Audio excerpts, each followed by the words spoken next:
Hello everyone, আসসালামু আলাইকুম। সবার কি অবস্থা, কেমন আছেন? নিশ্চয়ই আল্লাহর রহমতে ভালো আছেন, সুস্থ আছেন। সবার ঈদ সুই সালামতে ভালোই কেটেছে। ঈদের দিন এরকম গান বাজনা তো হয়, তাই না? কারণ চাঁদ রাত থেকেই তো সবাই এই গানগুলো উপভোগ করে। আর এই গানগুলো ছাড়া কিন্তু আসলে ঈদ আমরা বুঝতেই পারি না। কারণ এখন তো আর ছোটোবেলার মতো সেই ইফতার খেতে খেতে যে চাঁদ দেখতে দৌড় দিব, সেটা কিন্তু আসলে হয় না। তো এখন আমরা টিভিতে নিউজ দেখি, আর এই যে ঈদের গান শুরু হয়, এগুলো দেখে কিন্তু আমরা বুঝি যে ঈদ। আর এবার যেহেতু 30টা রোজাই হয়েছে, সেহেতু 30টা রোজার পরের দিন যে ঈদ হবে, এটাই স্বাভাবিক, তাই না? তো আমার কিন্তু এত ভালো ভাগ্য হয়নি এই গানগুলো শোনার, কারণ আমি এই গানগুলো শুনতে পাইনি। কারণ যখনই আমি টিভিটা দিয়েছি, নিউজ শুনলাম, তারপরে ভাবলাম যে ঈদের গানগুলো শুনি। কিন্তু কিছু মানুষের চুলকানি উঠে যায়, তো তাদের এই চুলকানির জন্য আমি এই গানগুলো আসলে দেখতে পাইনি। যখন এই গানগুলো শুনছিলাম, তখন একটা একটা করে কাজ ধরে দিচ্ছিল, সে কাজগুলোই করেছি। কারণ আমরা বসে থাকা, শুয়ে থাকা, খাওয়া দাওয়া, এগুলো দেখলে অনেক মানুষের চুলকানি উঠে যায়। তো যাদের জীবনে এরকম চুলকানিওয়ালা মানুষ আছে, তাদেরকে আসলে জীবন থেকে ডিলিট করে দেওয়া দরকার। কারণ আমরা যখন মোবাইলে অনেক মেসেজ দেখি, যেগুলো প্রয়োজন হয় না সেগুলো কিন্তু আমরা ডিলিট করে দিই, আর যেগুলো প্রয়োজন হয় সেগুলো রাখি। তো জীবন থেকেও এরকম অযাচিত কিছু মানুষকে আসলে ডিলিট করে দেওয়া দরকার।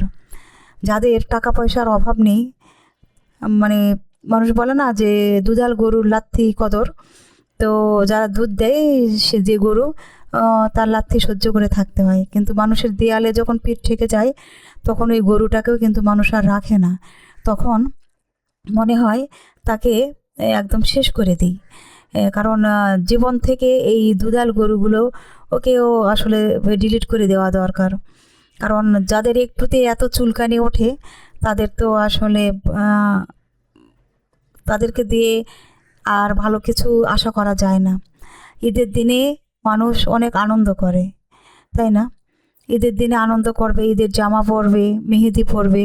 এগুলো ছোট ছোট আনন্দ খুশিকে যারা কেড়ে নেয়, তাদেরকে তো আসলে মানে মানুষ বলা যাবে না। এরা হচ্ছে মানুষ রূপের একজন শয়তান, বদমাইশ। তো যারা জীবনের এই ছোট ছোট হাসি, আনন্দ, খুশিকে কেড়ে নিয়ে জীবনটাকে একদম আহ, নিঃস্ব করে দেয়, তাদেরকে আসলে কি বলবো, মানে তাদের কথা মনে হলেই শুধু ঘৃণারই জন্ম নেয়। একদিন, 2 দিন, 3 দিন এগুলো দেখতে দেখতে একসময় যখন মানুষ অসহ্য হয়ে যায়, তখন আসলে ঘৃণা ছাড়া তার প্রতি আর কোনো কিছুই থাকে না। ঘৃণাটাই শুধু মানে জন্ম নেয় দিনের পর দিন। তো যাদের টাকা পয়সার কোনো সমস্যা নেই, যারা চলতে পারেন নিজের টাকাতেই, আমার মনে হয় এ ধরনের মানুষ যদি কারো জীবনে থাকে, তাদেরকে জীবন থেকে ডিলিট করে দেওয়াটা সবথেকে বুদ্ধিমানের কাজ। কারণ এসব মানুষ যত দূরে থাকবে, জীবনটা অনেক শান্তিতে থাকবে, অনেক সুখে থাকবে।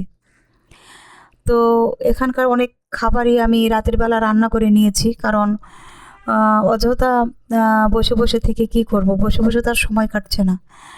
তো এই জন্য রান্না করে নিয়েছি। আর এটা পরের দিন সকালে সকালে আবার কিছু করেছি, সেগুলো গরুর মাংস রান্না করেছি, রোস্ট করেছি। ঈদের রান্না বান্না করেছি সবাই যেন কবজি ডুবে খেতে পারে, এই জন্য। তো কবজি ডুবেই খেয়েছি, ভালোভাবে খেয়েছি। কারণ না খেয়ে তার জীবন চলবে না। ভর্তা ভাত খেলেও জীবন চালাতে হবে, লবণ দিয়ে ভাত খেলেও ও জীবনটা চলবে, এরকম পোলাও মাংস খেলেও কিন্তু জীবনটা চলবে। তবে জীবনটা যদি সুন্দর হয়, তাহলে এই খাওয়াগুলো মনে থাকে, আর তৃপ্তি সহকারে মানুষ খায়। তো সবসময় দেখে এসেছি ঈদের সময় সবাই একসাথে টেবিলে বসে আনন্দ করে খায়, কিন্তু সবার ভাগ্যে তো আর সব কিছু জোটে না। তো যার যখন মনে হয় সে তখন নিজের মতো খায়। কারণ ডাকলেও কেউ খাবে না, আর একজন যখন খাবে আর একজনকে কেউ ডাকবেও না। মানে কিছুই বলার নেই, কিছুই করার নেই। আসলে অনেক সময় কিছুটা মেনে নিয়ে কিছুটা সহ্য করে মানুষ চলে, সামনের দিকে এগিয়ে যায়। কিন্তু সহ্যের সীমা যখন একদমই আর থাকে না, তখন আসলে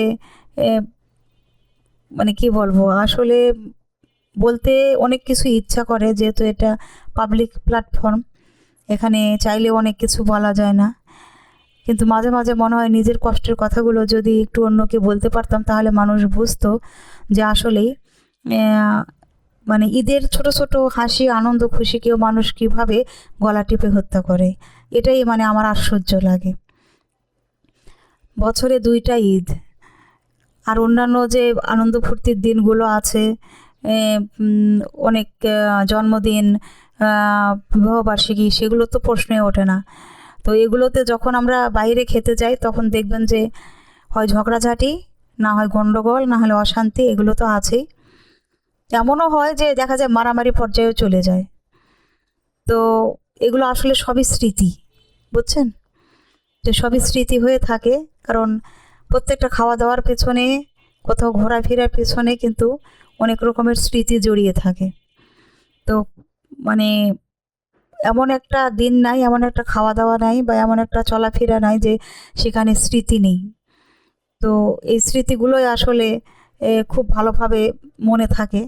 কারণ মানুষের দুর্ব্যবহারটাই আসলে সবসময় মনে থাকে আর কি। তো এই যে পোলাও রান্না করেছি, রোস্ট করেছি, গরুর মাংস রান্না করেছি।